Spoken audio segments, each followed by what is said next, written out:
everyone, and welcome back to the weird part of YouTube, aka my channel. So over the past few days, people have been asking me when's a new video gonna come out, and seeing those comments has really helped me through this weekend. I love seeing your comments. It really helps me motivate, make more videos like this.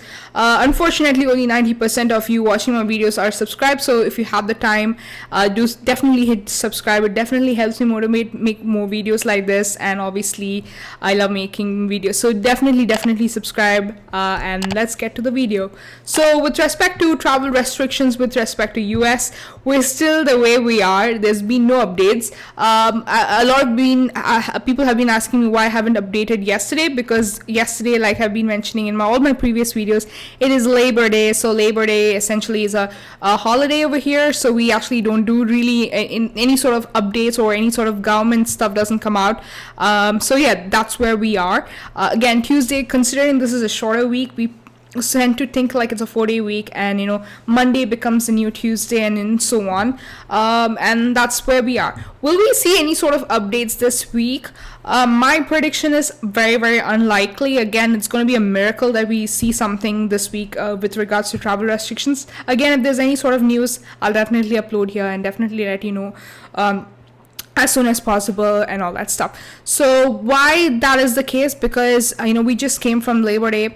A lot of White House, I thought there would be a White House press briefing today. Unfortunately, there wasn't. It was more about Hurricane Ida, which is very important at the moment, and all these sort of relief efforts that are going in there. That was more on focus. It's been on focus since last week, and again this week there was no White House press briefing. Probably tomorrow there will be. And with respect to the White House press briefing, they really don't update anything. If some, like some press person asks the question whether the travel restrictions are there, what happens, only then they actually update it. And even then they'll be like, it's the same thing, we're working on with working groups and blah blah. So yeah, so far it's very looking kind of bleak this week that they'll announce any sort of travel restrictions opening up. However, because next week, after September 11th, which is a very historic day, you have September 13th, and then just 1 week since the Canada border is going to open, the land border. So I think by next week we should see some sort of traction with respect to some sort of timeline that by end of September or something like that they're going to open up. With respect to travel restrictions, what I've noticed from US is that they announce it like immediately, like when they're putting a ban, it's like 4 days, you just have to come in immediately. But when the ban opens up and all that stuff, it's not very immediate, so I'm expecting some sort of timeline as such. So that's where we are with respect to US travel restrictions. Nothing has changed as such.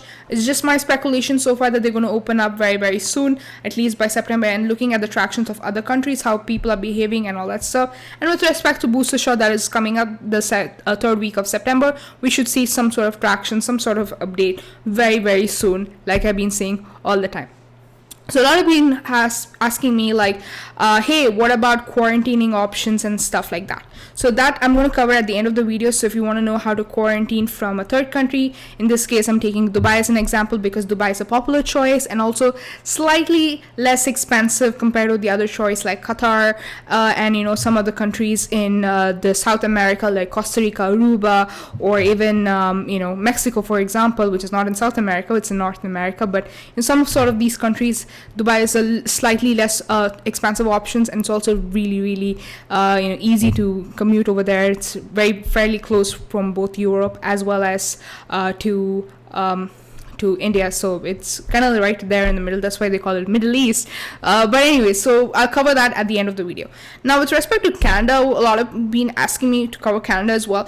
I've been covering most in case of US because I have a lot more knowledge in respect to US, and I can understand where they're coming from, etc. And I follow the White House press meetings, but as in when I see other countries, it gets a little much. But anyways, Canada, there's nothing changed as such. It's just September 7th. It's open for other countries, so other people from other countries can travel. What about for India? It still remains as is. So Indian travelers, they still have to use the third country option. And September 21st onwards, which was the predicted date, that they can likely travel directly from there. Again, this date can move a little further. It could be October 21st. Never know. A lot of airlines have been projecting they're going to extend it, but again, when the date comes, we'll know for sure. but that doesn't really change from Indian perspective, because again you need to use a third country option like indirect travel, and you need to use another country apart from India to use your COVID tests, to check whether you're negative and all that stuff, as well as get vaccinated for sure. So these are the options that are there for Canada. Nothing much changes as such, but if you want to travel, go ahead. Now, the other thing is that people are saying, because Mexico is the other option in North America, can I travel to Canada, stay there for 14 days, or just come there directly from Canada without quarantining? Like I'm mentioning in all my videos, you really, really, really, really need to quarantine for 14 days, else you'll get into big trouble. Even if you escape that scenario, they will track you, so just don't do that. Another thing is that unlike Mexico, if you have a US visa, any sort of visa that is B1, B2, or any sort of visa that is stamped in your passport, you can stay in Mexico, whereas in Canada you can't directly do that, and you need to have a green card or a US citizen to actually come to Canada. So you need to have a visit visa of Canada. So that's the thing, even if you have a US visa stamped in your passport, you can't really stay there in Canada. However, there are some countries which don't really need a visa. You can come on arrival in Canada. So if you are part of those countries, go ahead and do that. Canada is slightly I wouldn't say it's expensive, it's very cheaper compared to US, but it is what it is. And there are limited option. There's Toronto and Vancouver, but if you like skiing and all that stuff, you can try Alberta. I've been there to Canada like 2 years ago. I would give it a 3 out of 5, but I love Niagara Falls. But anyways, and so sidetracking, definitely use that option if that works out for you. If you already have a Canadian visa, visit visa or something, or if you're eligible, go ahead and try that. But again, you need to have the 14-day option to come into the country. Coming into the country from Canada to US is a lot easier. You won't get as scrutinized, and probably after September 21st, if the land border opens up, you can obviously travel in by driving into the country. So these are the options with respect to Canada and the US relations. With that, let's get on to the video.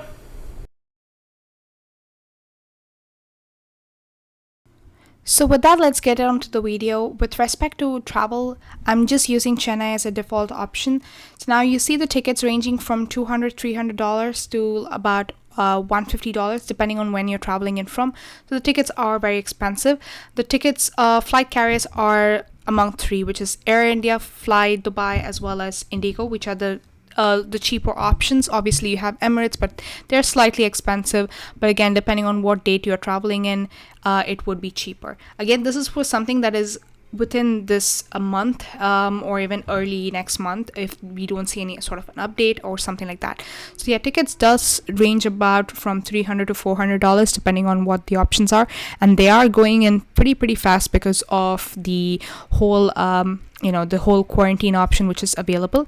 Again, in Dubai, you really need to just do on arrival visa, and it's super simple. Now let's look at from Dubai to US. I stay in SFO, so I'm just using that as a default option. Feel free to change it to your suitable needs. So now let's just take the cheapest option, which is $300. Now here you'll see that these options are essentially transiting through Europe, which essentially is a waste, because Europe also has a ban, so you can't really do that. So essentially, to avoid these tickets, you'll essentially have to use a direct flight from Dubai or some other flight that are not under the travel restrictions, which range from $700 to $800, so around that rough range of $766 over here. So you have plenty of options over there, but definitely don't use Europe as a stopover or a layover, because again, you will need to quarantine another 14 days. So just a pro tip, never ever do that till there's some sort of travel ban reopening. Now, with respect to where do you quarantine and how do you quarantine, there are a lot of hotels in Dubai. I would primarily focus on these three areas, which is Dera, Bur Dubai, and Karama. These are the places which are most nearest to the airport, as well as they are the heart of the city. Essentially, Dera and Bur Dubai are the heart of the city, and you would have plenty of options ranging in from $19, and there are some cheaper options. You also have some sort of like a rent situation, like room rent situation, hostel situation as well, but again, these are very limited. You would also have to pay for food, so if you want to have a free breakfast option, again, feel free to pay more money. And as for sightseeing, so all these options, if you just add up one by one, it comes about $1,400, $1,500, just bare minimum, no food and everything. But if you want to add up, sightsee, Burj Khalifa, Frame, and etc. Those costs do add up because of the tickets and everything else, entry fee and all that stuff. So I would definitely focus on quarantining in Dera, Barduba, and Karama. The further you go, it does become cheaper, but obviously you're further going away from the airport, and the cost for taxi and everything is fairly expensive. There is a metro option, but again, those are also more or less the same sort of expense. So hopefully you found this video useful. If you did, hit the like button and hit the subscribe button. I'm going to keep following up more on this news. There's a lot of speculations going on, a lot of rumors as well, a lot of negative news, which I try to skim through, which says, it won't open up till November, it won't open up till December. I try to not look at those because there's just one article out of many. Again, these are all speculations. As far as my channel is concerned, I try to prune through all these articles, and I am fully transparent with you, so I would really appreciate if you can subscribe to this channel.